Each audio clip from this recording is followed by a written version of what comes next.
हमारे ही एरिया के, हमारे इलाके के असदपुर से आप हैं और हमारे इलाके का बहुत नाम रोशन किया है। आप देखते हैं कि सिर्फ कलम की ताकत से, किस चीज की ताकत से बच्चों? कलम की ताकत से आपको 3 स्टार मिले हैं। Big clipping.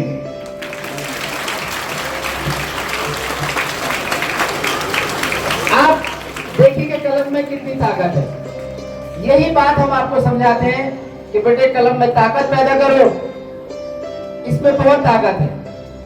इल्म की रोशनी फैलाओ, इल्म को जितना बांटोगे इतना बढ़ेगा। सबको पढ़ने के लिए कहो। जब आप पढ़ेंगे तो आपके माँ बापों का सीना चौड़ा होगा, उनकी उम्र 10 साल बढ़ जाएगी। आप कामयाब हो जाओगे तो वो 10 साल ज्यादा जिएंगे, गांव में सीना तान कर चलेंगे। अब इनके पापा की पहचान हमारे बेटे से हो रही है। आप भी ऐसा काम करो कि आपके पापा की पहचान आपके नाम से हो। आपका पड़ोसी, आपका जो गांव में आपसे हसद जलन रखता है, वो भी एक दिन ये कहेगा कि ये मेरी जान पहचान वाले हैं। कहेगा नहीं कहेगा? कि सिर्फ कलम की ताकत से एक दिन वो भी ये कहेगा साकिर भाई मेरी जान पहचान वाले हैं, मेरे गांव के हैं। तो इसलिए कलम में बहुत ताकत है बेटे, इसमें ताकत पैदा करो। और हम दुआ करते हैं कि दूसरी बात ये कि बेटे इन्होंने ज्वाइनिंग करने के बाद भी इन्होंने पढ़ना नहीं छोड़ा है, पढ़ाई अपनी जारी रखी है। ये नहीं कि जैसे नौकरी मिल गई तो और उससे ऊपर पहुंचूं और मेरा प्रमोशन हो, तो ये हमेशा लगे रहे और हमेशा अपने भाइयों को साथ लेकर चले। एक भाई इनका MBBS कर रहे हैं। एक मॉर्निंग स्टूडेंट, प्यारे बच्चों, बहुत खुशी होती है, मैं बार बार आपसे कहता हूँ मुझे, और इसी वजह से मैं कोशिश करता हूँ आपके सामने उन्हें लाने की। देखिए, पुलिस का जो असली काम है हमारे साकिर भाई निभा रहे हैं। सोशल मीडिया पर ये दिखाना बहुत जरूरी होता है। साकिर भाई के जो भी एक्टिविटी रहती है अपनी, वो लगातार डालते रहते हैं। आप भी उसको देखें, इनके पेज को फॉलो करें, क्योंकि उससे आपको सीख मिलेगी। नई नई बातें साकिर भाई के सामने आती हैं और आती रहती हैं। जो जिन्हें जरूरत होती है हेल्प की, पुलिस की, वो तुरंत वहां पहुंचते हैं और उसकी हेल्प करते हैं। और मैंने ये देखा है कि बारिश में भी रोड पर खड़े होकर बड़े अच्छे तरीके से अपनी ड्यूटी को निभाते हैं। बाकी कहीं भी बैठकर ये काम कर सकते हैं, बराबर में रोड पे बारिश हो रही है तो बैठ जाएंगे, लेकिन नहीं, जो इनका काम है ईमानदारी से उसको ये करते हैं। एक हमारे भाई हैं अश्वनी कुमार, शायद वो अमरोहा जिले में पोस्टिंग है उनकी। आप देखते होंगे कितने अच्छे वो काम करते हैं। लोग कहते हैं कि सोशल मीडिया पर वीडियो डालते हैं, दिखाते हैं, लेकिन नहीं, वो पब्लिक को दिखाना चाहिए। कितना अच्छा दिल है साकिर भाई का और हमारे अश्वनी कुमार जी का, कि वो लोग रोड पर या कहीं पर भी उन्हें जरूरत अपनी ड्यूटी के अलावा भी दिखती है, फौरन पहुंचते हैं और उनकी हेल्प करते हैं, मदद करते हैं। ये काम पुलिस का होता है। तो मेरी तरफ से पूरे परिवार को और सभी को बहुत बहुत मुबारकबाद साकिर भाई को, कि वो ऐसे ही आगे बढ़ते रहे, मेहनत करते रहे और हमारे क्षेत्र का नाम रोशन करते हैं। Thank you, have a nice day. अब आपके सामने साकिर भाई आ रहे हैं।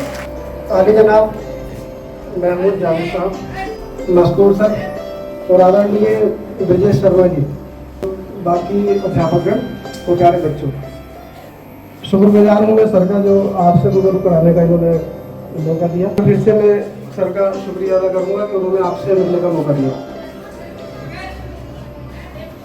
आपको जो भी पढ़ने के लिए दिया जाता है, आप उसको ये कभी ये मत समझिएगा कि इसका हमारे जीवन में क्या काम आएगा।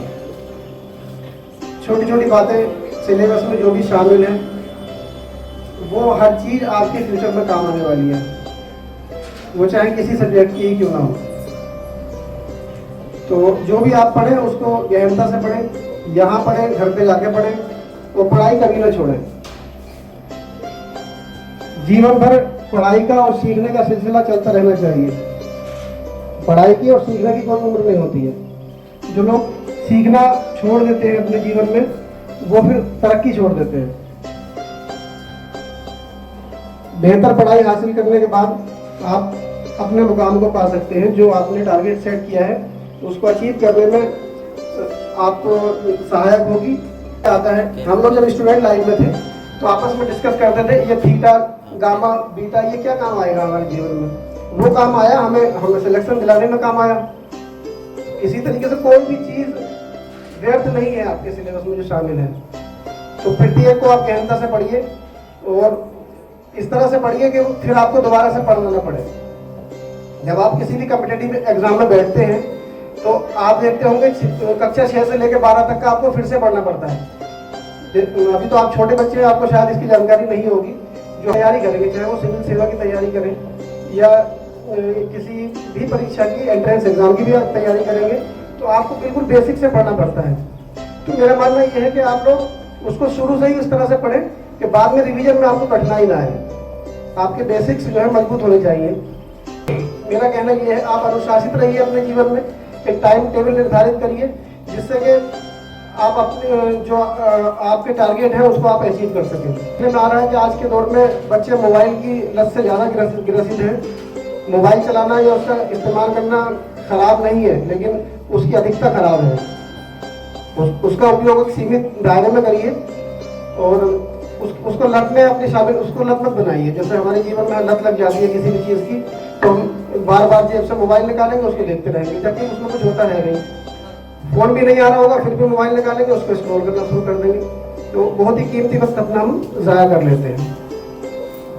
अपने माता पिता का सम्मान करिए, अपने बड़ों का आदर करिए। जो भी आपके रिश्तेदार हैं, गांव के लोग हैं, आप सबको सलाम करिए, सबका आदर करिए, अभिवादन करिए। इससे आपकी का यश और कीर्ति बढ़ेगी। आपने देखा होगा जो बच्चे सभी का सम्मान, मैं अपनी बात को यहीं पर खत्म करूँ तो एक बार फिर से धन्यवाद दूंगा मस्कूर सरकार, जिन्होंने मुझे यहाँ पर बुलाया और मुझे सम्मान से नवाजा। उसका मैं हमेशा ऋणी रहूँगा।